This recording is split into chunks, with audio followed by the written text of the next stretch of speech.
Okay बच्चों, so now today past adjustment की आज की हमारी लास्ट क्वेश्चन है, लास्ट इलस्ट्रेशन है।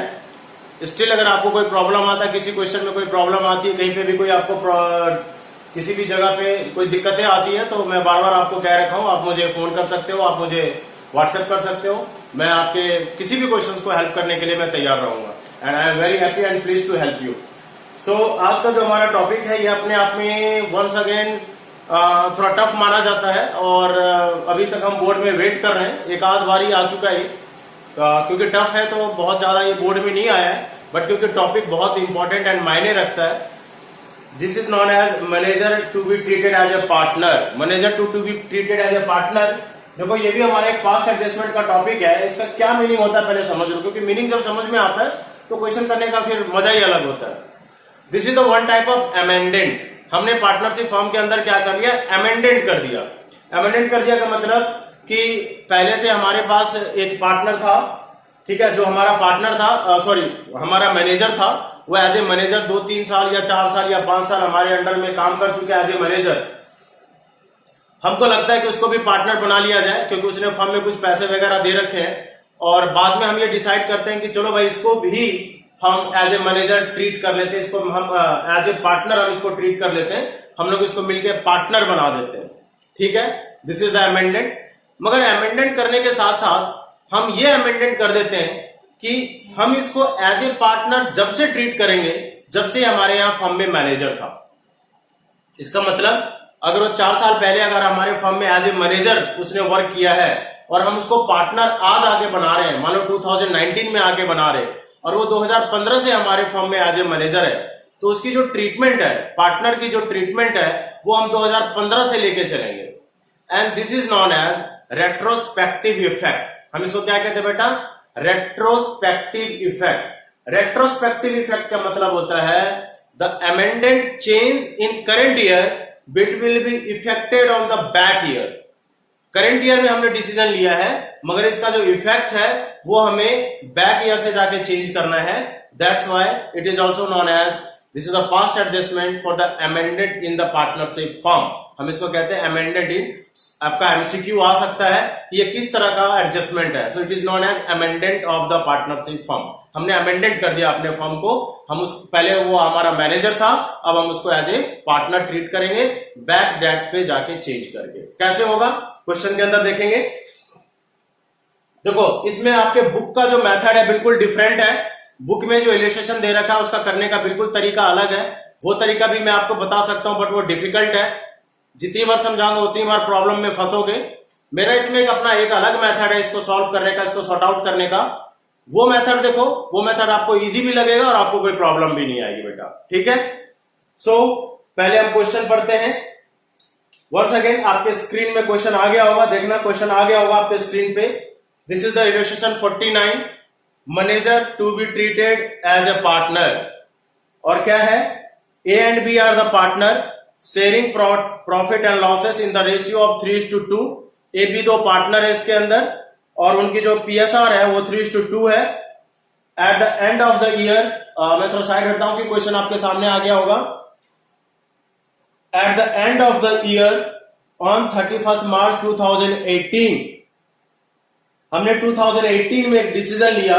After division of the year's profit they decided to take C into partnership with effect from 1 April 2015। वही बात जो मैं आपको कह रहा था कि हमने डिसीजन तो 2018 में लिया, मगर उसकी जो इफेक्ट है वो हम 2015 से काउंट करके चलेंगे। As C was getting annual salary of 45,000, मतलब C was मतलब C जब वो मैनेजर था तो हम उसको 45,000 एज ए सैलरी दे रहे थे। He had also advance ₹3 lakh, उसने 3 लाख रुपया फर्म को एडवांस दे रखा था एज ए लोन, और हम उसको लोन पे 10% पर एनम का इंटरेस्ट दे रहे थे। अगर डीड है तो हम 6% से ज्यादा इंटरेस्ट ऑन लोन दे सकते हैं, याद रखना। तो 10% हम उसको as a interest on loan दे रहे थे। 2 चीजें दे रहे थे जब वो मैनेजर था। पहला तो हम उसको सैलरी दे रहे थे और दूसरा हम उसको 10% का इंटरेस्ट ऑन लोन दे रहे थे ड्यूरिंग द 3 फाइनेंशियल ईयर। 3 साल तक था वो, क्योंकि 2015 से 16, 16 से 17 और 17 से 18 3 साल तक वो एज ए मैनेजर था। तो 3 साल की जो फर्म के अंदर प्रॉफिट हुई है, पहले साल प्रॉफिट 4 लाख है, दूसरे साल लॉस है, बेटा याद रखना लॉस है 2 लाख, एंड थर्ड ईयर 2018 में फिर से प्रॉफिट है 6 लाख। इसमें भी उसका शेयर होगा, क्योंकि हम बैक जाके चेंज कर रहे हैं तो इसमें उसको शेयर देना पड़ेगा। कैसा देना पड़ेगा, will be discuss on the question. According to the new agreement, अब नया एग्रीमेंट क्या बन रहा है, C is to given annual salary of ₹35,000। उसको पहले भी सैलरी दे रहे थे, अभी भी हम सैलरी देंगे उसको 35,000 का, and 1/5 share in the profit of the firm, और 1/5 ऑफ द प्रॉफिट भी देंगे। जितने भी साल की हमारी प्रॉफिट थी उसमें से उसका 1/5 को हम उसको प्रॉफिट भी देंगे। C's loan shall be treated as his capital.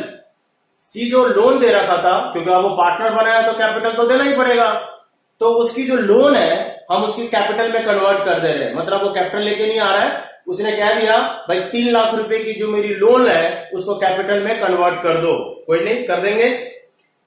And similar to the other partner, his capital will carry 6% per annum as a interest on loan. बाकी हर पार्टनर को हम इंटरेस्ट ऑन लोन दे रहे हैं, तो हम इसको भी इंटरेस्ट ऑन लोन देंगे, दैट इज 6% पर एनम, 6% इसको भी हम इंटरेस्ट ऑन लोन देंगे। Record the necessary entries to give effect of the above arrangement. हमें इसके अंदर एक नेसेसरी जनरल एंट्रीज पास करके बतानी है, हम एंट्रीज बाद में करेंगे बेटा। पहले इस क्वेश्चन के अंदर सबसे इंपॉर्टेंट है कि वर्किंग करना बहुत जरूरी है। इसकी working as per the book बिल्कुल डिफरेंट है, बट मैं जो आपको मेथड करा रहा हूं बच्चे, वो सबसे इजी और सिंपल मेथड है, इसमें आपकी गलतियां नहीं होगी। So now the let's start करते हैं हम इसका सॉल्यूशन। क्वेश्चन आपके सामने स्क्रीन में आ रहा होगा, क्वेश्चन को हम बेटा स्टार्ट करते हैं, ठीक है। ओके बच्चे, तो हम इसके अंदर सबसे पहले क्या करेंगे, स्टेप 1 एज ए मैनेजर, क्योंकि पहले वो मैनेजर था तो हम देखेंगे एज ए मैनेजर उसको क्या क्या मिल रहा था। तो एज ए मैनेजर उसको पहले सैलरी मिल रहा था। सो सैलरी कितना बेटा उसका, getting annual salary of 45,000। So salary 45,000 into कितने साल तक उसको सैलरी मिला होगा, 3 इयर्स तक उसको सैलरी मिला होगा। क्यों, क्योंकि 2015 to 16, 16 to 17 and 17 to 18। So 45,000 into 3. So he was total getting as a salary, उसे 1,35,000 as a salary मिल गया। सेकेंड कंडीशन में हम उसको क्या दे रहे थे, interest on loan, interest on loan उसने फर्म को कितना दे रखा है, 3 lakh rupees. Remember 3 lakh rupees उसने इंटरेस्ट ऑन लोन दे रखा है, तो उसको इंटरेस्ट ऑन लोन के ऊपर कितना परसेंट मिल रहा था, 10%, इंटू कितने साल तक मिला है, टोटल 3 साल तक मिला है, क्योंकि एज ए मैनेजर वो 3 साल तक था, तो उसको 3 साल तक इंटरेस्ट ऑन लोन मिली है। पहले हम एज ए मैनेजर निकाल रहे हैं कि एज ए मैनेजर उसको क्या क्या मिल रहा था। So 30,000 into 3 that is 90,000। So he was total getting, उसको total 1,35,000 plus 90,000, total he was getting 2,25,000। उसको as a manager total 2,25,000 as a manager उसको मिल रहा था। 2,25,000, यस 2,25,000 मिल रहा था। अब हम देखेंगे, देखना स्टेप 2, बहुत आसान मेथड बता रहा हूं मैं आपको। स्टेप 2 हम करेंगे एज ए पार्टनर, क्योंकि इफेक्ट हमें उसका बैक जाकर ही चेंज करना है। हम पार्टनर भी इसको 2015 से ही ट्रीट करेंगे, तो हम देखेंगे एज ए पार्टनर अगर होता तो उसको क्या क्या मिल रहा है। 35,000 सैलरी मिल रहा है बेटा, ध्यान रखना। पहला point salary, so salary is equal to 35,000 into 2। अब आप बोलोगे सर यहाँ 2 से क्यों मल्टीप्लाई किया, वो तो 3 साल तक अगर एज ए पार्टनर ट्रीट होता। आपका सोचना बिल्कुल सही है, मगर याद रखना इसमें 1 साल लॉस हुआ है, 1 साल प्रॉफिट नहीं हुआ, लॉस हुआ है। और as per the rule of our P&L appropriation account, जिस साल अगर लॉस होता है हम उस साल एप्रोप्रिएशन नहीं करते हैं। यहां पे तो एज ए मैनेजर था, एज ए चार्ज था, देना ही पड़ेगा, मगर जब वो पार्टनर बन जाएगा तो सैलरी हम उतना ही देंगे, तभी तक देंगे जिस साल प्रॉफिट हुआ है, इसलिए मल्टीप्लाइड बाय 2 कर दे रहे हैं। आपके क्वेश्चन में, बैक क्वेश्चन में यहां पे लिखा हुआ है एज ए चार्ज, अगर एज ए चार्ज लिखेगा तो मल्टीप्लाइड बाय 3 कर देते हैं यहां पे, मगर यहां पे मल्टीप्लाइड बाय 2 करेंगे क्योंकि उसको 2 साल तक ही एज ए पार्टनर सैलरी मिला होता। सो 70,000। अब उसकी जो इंटरेस्ट ऑन लोन है वो आईओसी में कन्वर्ट हो गया, और कितना है 3 लाख इंटू 6% बेटा, 6% कर दिया, एंड इंटू वंस अगेन 2 साल ही, वंस अगेन एप्रोप्रिएशन है, तो हम जिस साल लॉस हुआ उस साल हम इंटरेस्ट ऑन कैपिटल नहीं देंगे। So total he was getting 18,000 into 3, yes that is 36,000। तो उसको टोटल एज ए पार्टनर में कितना मिल रहा है बच्चे, अभी प्रॉफिट भी देना है, पहले ये कैलकुलेट कर लेते हैं। 70 plus 36,000 that means 1,06,000 before profit, अभी प्रॉफिट की कंडीशंस नहीं आई है, तो उसको 1,06,000 मिल रहा है, जो उसको पहले मिल रहा था अगर हम उसको कंपेयर करें तो उसको अभी 1,06,000 ही मिल रहा है। इट मीन्स सी को लॉस हो रहा है, क्योंकि पहले उसको 2,25,000 मिल रहा है, अब उसको 1,06,000 मिल रहा है। तो स्टेप 3 में क्या लिखेंगे, C's loss in respect of adjustment, क्योंकि एडजस्टमेंट है एक तरीके से, सी को लॉस हो रहा है एडजस्टमेंट में, कैसे, सो 2,25,000 माइनस 1,06,000, सो टोटल उसको कितने का लॉस हो गया, 2,25,000 minus 1,06,000, so total loss will be 1,19,000। ठीक है बच्चे, उसको टोटल लॉस कितने का हो रहा है इन अरेंजमेंट के अंदर, उसको टोटल लॉस 1,19,000 का उसको टोटल लॉस हो रहा है। अब हम देखेंगे, अब हमें इसको प्रॉफिट भी देना है, सो फोर्थ स्टेप, अब उसका प्रॉफिट कैलकुलेट कर देंगे। फोर्थ स्टेप प्रॉफिट, तीनों साल की प्रॉफिट में उसका शेयर होगा, और प्रॉफिट है पहले 2016 का प्रॉफिट है 4 लाख, 2017 में लॉस हो गया, ब्रैकेट में ले लेंगे 2 लाख, 2018 में प्रॉफिट हुआ उसे 6 लाख, ये सारा प्रॉफिट हम ऐड कर लेंगे, दैट इज 8 लाख। अब बेटा इसमें एक बहुत इंपॉर्टेंट पॉइंट है, 8 लाख का उसका प्रॉफिट बन रहा है, अब उसमें उसका शेयर है, मगर उसमें हम ये वाली लॉस भी ऐड कर देंगे, क्योंकि अगर सी को लॉस हुआ है तो ये फर्म का प्रॉफिट हो गया, क्योंकि फर्म को इतना पैसा कम देना पड़ेगा, and it is also a profit, it is an a part of profit, तो इस प्रॉफिट में भी उसका शेयर बनेगा। सो हम यहां पे लिखेंगे सीज लॉस, और हम यहां पे ऐड कर देंगे 1,19,000, so total he was getting, अब उसमें टोटल आ गया टोटल 9,19,000। अब उसका शेयर निकालेंगे हम, सी का share is equal to 9,19,000 into हम उसको 1/5 शेयर दे रहे हैं, क्वेश्चन के अंदर लिखा हुआ है उसको हमें 1/5 शेयर भी देना है। सो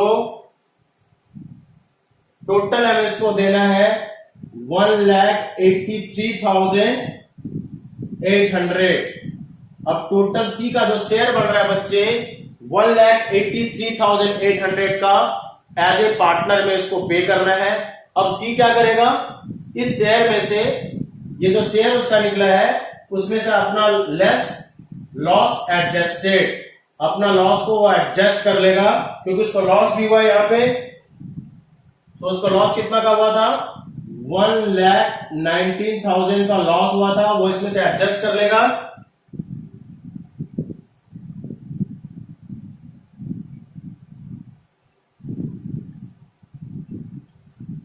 उसमें एडजस्ट करने के बाद उसका जो टोटल शेयर बच रहा है बेटा, फाइनल जो उसका फिगर बच रहा है वो 64,800 का उसका अमाउंट फाइनली उसका बन रहा है। सो 64,800 उसका अमाउंट बन रहा है और उसका अमाउंट जो है बाकी दोनों पार्टनर मिलकर दे देंगे। तो एंट्री मैं भी बाद में बताऊंगा, पहले एक बार हम इसको रिकॉल कर लेते हैं कि ऐसे हमने क्यों करा, कैसे करा। So will be recalling the fast. बहुत इजी है, बुक में तो अलग मेथड दे रखा है, कैलकुलेशन ही करते रह जाओगे। इस मेथड से देखो बहुत आसान है, 4 स्टेप लेना है। एज ए मैनेजर कितना मिलता था उसको टोटल, तो एज ए मैनेजर उसका टोटल कितना अमाउंट निकला, 2,25,000। एज ए पार्टनर उसका टोटल अमाउंट कितना निकला, पहला स्टेप एज ए मैनेजर, दूसरा स्टेप एज ए पार्टनर, पहला देन दूसरा, बहुत आसान है। एज ए पार्टनर उसका 1,06,000 बनता है, मतलब उसको लॉस हो गया। कितने का लॉस हुआ है, 1,19,000। This is the third step. Third step में उसको 1,19,000 का लॉस हो गया। फोर्थ स्टेप में हमें उसको प्रॉफिट देना है। फोर्थ स्टेप में क्या कर रहे हैं, हमें उसको प्रॉफिट देना है। तो जितने भी साल की प्रॉफिट और लॉस है, फर्म की जितने भी साल की प्रॉफिट लॉस है वो कैलकुलेट करेंगे। और वो कैलकुलेट किया हमने, 4 लाख माइनस 2 लाख 6 लाख, टोटल 8 लाख। इस टोटल 8 लाख में हम 1,19,000 ऐड कर देंगे। जो सी को लॉस हुआ था वो फर्म को प्रॉफिट हो जाएगा और इस प्रॉफिट में उसका भी शेयर है, इसीलिए हम पूरे प्रॉफिट में ये भी ऐड करेंगे। सो 1 लाख हमने 19,000 ऐड कर दिया।